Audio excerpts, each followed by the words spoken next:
One way of cutting up a banana, which can be applied to all sorts of different types of food items, is the claw method. The claw method is something that chefs use, and I think is very handy to use for cutting up a banana into slices. So of course, again, what type of method you use will will create different types of cuts for your food items. So generally speaking, claw method is to create slices. So to get into the claw method, your hand is essentially over the top of the food item. I've got a bit of a distance away from the banana here. And what you want to do is to essentially curl the tops of your fingers, which makes a bit of a claw, like a cat paw almost. So your hand's on top and the tips of your fingers curl in a bit. And you've always got to be conscious of your thumb when you're chopping, because you don't tend to use it in your hand formations. So before you even pick up the knife, you can feel where your hand is and how it's situated, and even pretend with your other finger where the knife would go. And just to show you on a darker surface, maybe for better contrast, your hand's on top, you curl your fingers, the tips of your fingers, inwards towards your hand. And from the side, you might notice that your fingertip knuckles are pointed outwards, whereas you're pushing your actual fingertips inwards as best as you can. Of course, some people do find that a bit uncomfortable, so it can be adjusted. So let me know how you get on with it and we'll work with that. But just to show you, hands flat on the food item and you curl your fingers in. So going back to my chopping board and my banana, I've put my hand onto the banana and I've curled my fingers in. And as I say, before you pick up your knife, you can put your finger in where the knife should be and pretend to chop. Because we're cutting up a banana, you don't really need a sharp or even a serrated knife. A butter knife would do just fine.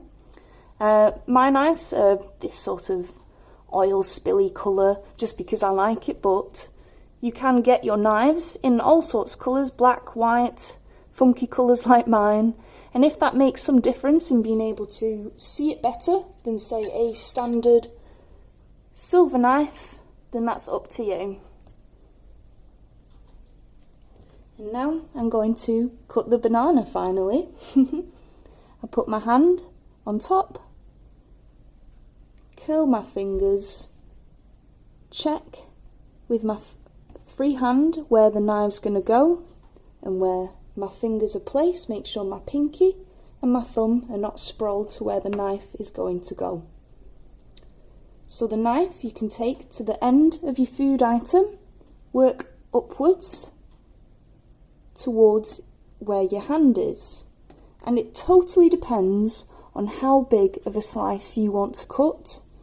I don't really particularly want this end piece, so what I'm going to do is put my hand there, curl my fingers, put my knife on the end of the food item, bring it up towards the edge till I can feel that I'm on the side of the banana that I want to cut, work my way upwards, and now I've felt some contact of the knife to my finger knuckle, and I'm going to slice downwards. And see there, although the knife top tapped my knuckle, it was completely far away from the rest of my hand and fingers. So after your first cut,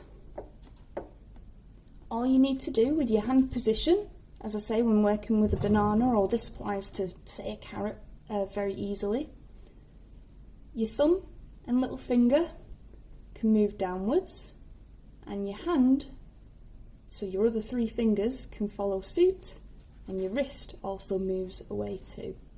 So you're in your original position where you've cut.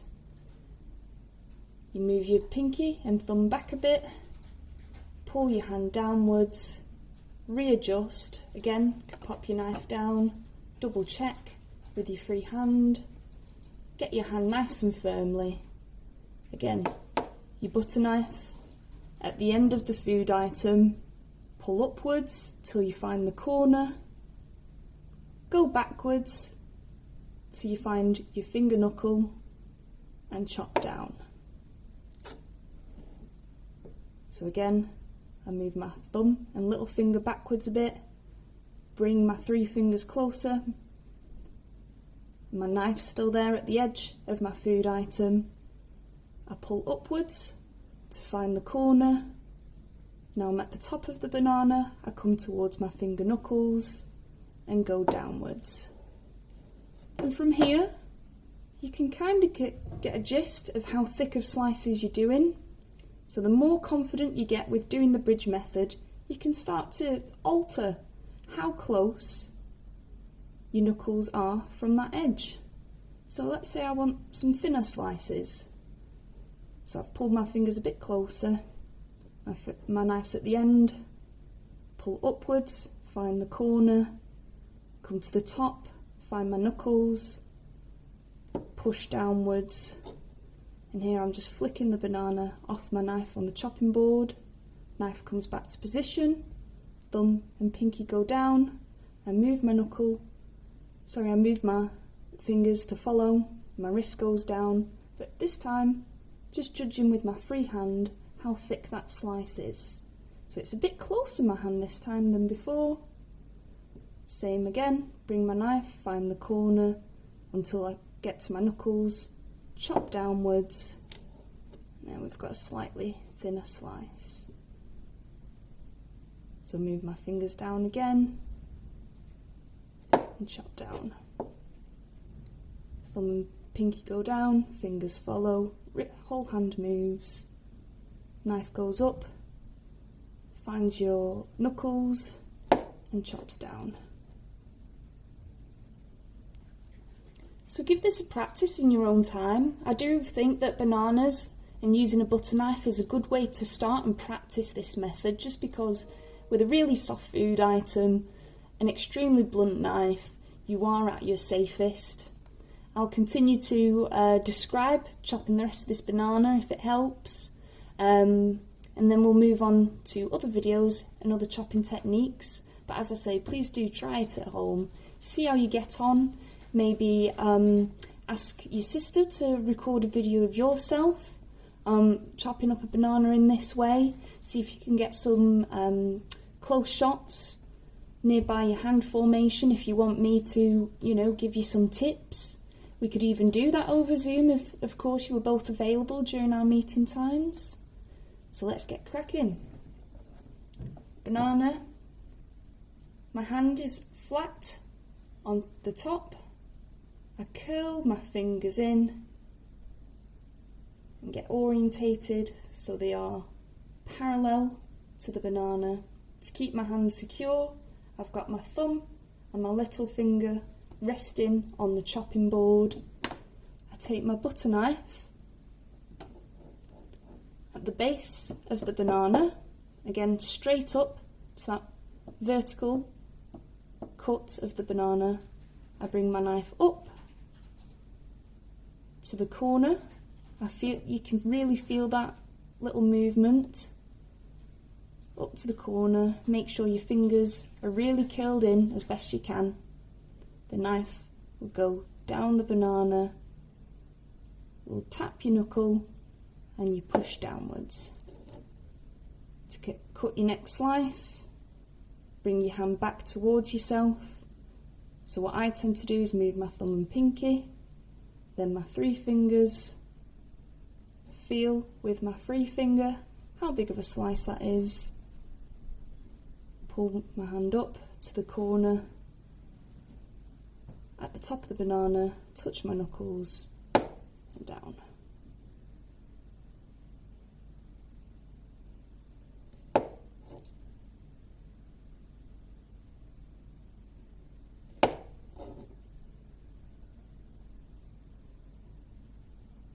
Now we're getting towards the bottom. I'm just supporting that banana at the middle of my thumb so it isn't going all over the place. Same technique, but this time it's just a far simpler to just keep 2 or 3 fingers on top of the banana and use your pinky or your ring finger to support at one side.